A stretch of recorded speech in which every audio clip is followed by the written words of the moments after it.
I'm Claire, and this is Pete. He might be joining us throughout the video, but I am going to talk about my story fostering animals.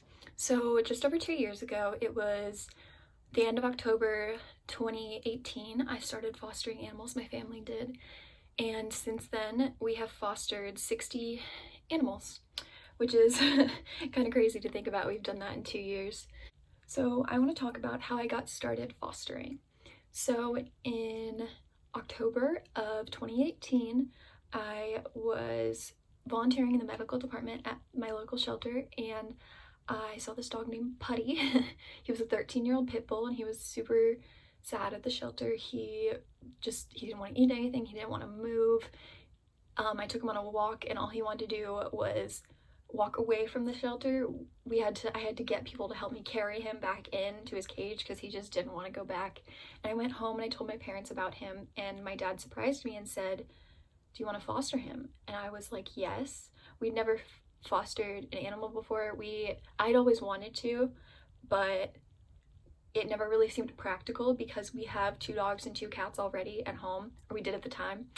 And one of my dogs is kind of weird with other dogs, and both my cats don't really like other cats except for each other, so it was never really a practical option. My parents asked if I wanted to foster him. I said yes, for sure, and then a couple days later I ended up bringing him home, and that was amazing. As soon as he got home, we gave him dry dog food, just plain dog food, and he ate the entire thing. He was so happy, and it went on like that for a little while. He was perfect, and then about 6 days later, he stopped eating, so we took him to the shelter, and they gave him some meds, everything was good, and then I went to school the next day, and at school I learned he had passed away. I drove home, and we went to the shelter, and later we learned that he had cancer, and that his old family he was not just a stray that escaped, his old family threw him out because he was a 13-year-old pit bull with cancer, and they didn't want to deal with it, even though they'd had him for 10 years,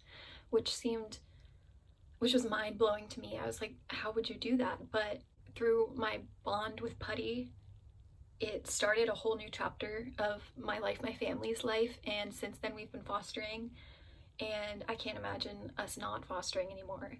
So after Putty, we had a couple kittens, and then we decided it was time for fospice again, which Putty was fospice, which means foster and hospice. So you're taking an animal who you know is sick, and you're gonna have them for the rest of their lives. So I was at the shelter volunteering in medical again, and I met this cat named Haas. I learned he had hyperthyroidism, so he was also sick. He was about like 10. He wasn't that old, but he was pretty sick at the shelter.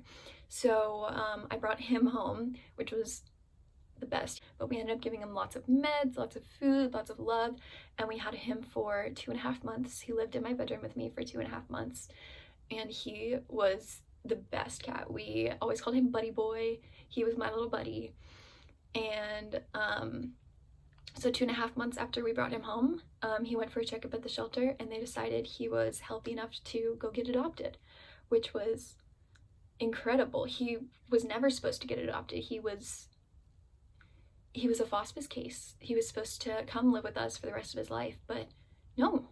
We got him healthy again, and I even got to meet his new owners at the shelter. I was there the day he got adopted. I talked to his new owners. I sobbed because he was amazing. He was such a great cat, and I had bonded with him for so much in 2.5 months. And he slept in my bed every night. He was perfect. But then I talked to his owners, and they were perfect for him. They had already got a cat tree so we could look out the window. Everything was amazing. And so that was what happened with Haas.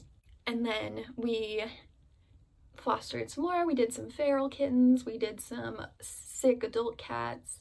Lots of different experiences. And then we started fostering litters of kittens, which was a whole new world. We started fostering mom cats with their babies. We did 2 litters, and that was crazy. And then we took a break. We did a 3-legged cat. We did a sick cat. We just fostered other animals, and then we went back to more litters, and then so 2 more litters later. it was my freshman year at Purdue. This was fall. And we brought home a mom cat with 6 4-day-old kittens. Also at this time, since I had just moved to college, it was my first time living away from home. I didn't know very many people. I was kind of lonely at college at first. I am not a very outgoing person, and I had never lived away from animals before. I had always had like at least four pets in my home. They were always there. They were constant companions, and it was really weird for me to live away from animals. So I started talking to my parents about getting me a cat to live with me at school. About 6 weeks after we brought the litter of kittens home, I came home to come pick out a cat, and I was confident that I wanted an adult cat. So I went to the shelter, I looked at all the cats. I didn't really click with any of them, and then I went home, and one of the kittens in the litter, he was perfect. So that's Pete. I ended up keeping him. I feel like he picked me because when I was home, I would lay in my bed with all the kittens were in here, and I would wake up in the morning and all the kittens were laying on the bed with me, except Pete was laying right here. And he still does that to this day. He still sleeps on my face. He's my best friend, and he's been with me through so much. All of 2020 has been crazy in general, but he's been with me through both of my dogs being put down. He's been with me through quarantine, 2 full semesters of school, soon to be 3 sets of finals, my first college finals ever. He's been with me through making friends. He's been with me through everything, and I don't know what I would do without him. It's crazy.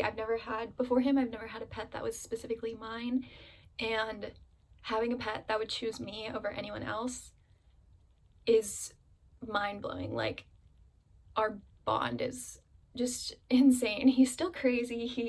He still acts like a kitten. He's over a year old now, and he still likes to bite me, play bite and stuff like that, but he's crazy. He's super spoiled, and I don't know what I would do without him. When I come home now, Pete lives with me in my bedroom at home.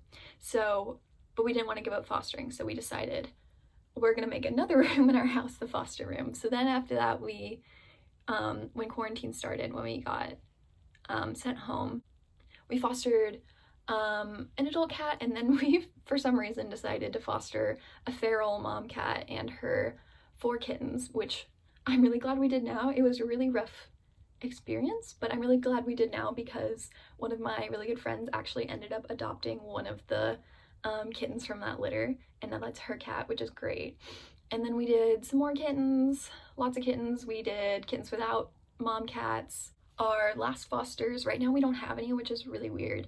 Our last fosters left us less than a week ago, and we brought them back to the shelter and they got adopted so fast. They were so cute. And yeah, that brings us to today. Today I could not imagine my life without fostering. I've always wanted to be a vet, but now I know I want to be a shelter vet. I want to help animals that have never had a chance before. I want to give animals a new shot at life, and this is how I want to continue doing it. And through my foster journey and my bond with so many animals, especially Pete, I feel like I've grown so much, and it's shown me a whole new side to caring for animals, which is amazing. Here's Pete. He's my big baby. He's still a crazy cat. He still play bites, gives lots of kisses. So yes, say hi to Pete. He's the best. Well, yeah, that's all. I hope you enjoyed watching this video. Thanks.